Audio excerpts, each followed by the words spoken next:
आज आम्ही इथे तिसरीचे विद्यार्थी परिसर अभ्यासमधील पहिला घटक सजीव निर्जीव या पाठाची ओळख एका छोट्याशा खेळातून आज तुम्हाला करून दाखवणार आहोत। तर चला खेळूया। सजीव आणि निर्जीव असे दोन गट केलेले आहेत। आता इथे हे तिसरीचे विद्यार्थी आहेत। हे बघू शकता आपण की एका लाईनमध्ये उभे आहेत। मी जेव्हा यांना सूचना देईन की तुम्ही सजीव आणि निर्जीव ओळखून त्याप्रमाणे त्या गटामध्ये उडी मारायची आहे। थांबा थांबा, जिथे आहे तिथे थांबा। बघा, पोपट कोण आहे, सजीव आहे की निर्जीव? पोपट कोण आहे सांगा, सजीव की निर्जीव?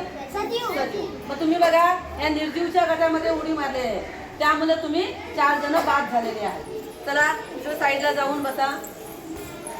चला दुसऱ्या मुलाने तयार राहा। पोपट, दगड, कबूतर, हत्ती। थांबा थांबा, बघा मी हत्ती सांगितला। हत्ती सजीव आहे की निर्जीव आहे? सजीव आहे ना। आणि तुम्ही बघा त्या निर्जीवच्या गटामध्ये उडी मारलेली आहे, त्यामुळे तुम्ही दोघे काय झालेले आहात, बाद झालेले आहात। चला पुढे या। आता तुम्ही तिघांनी व्यवस्थित खेळायचं। चिमणी, कबूतर, दगड, वही, कावळा, माणूस, खेकडा, शाळा,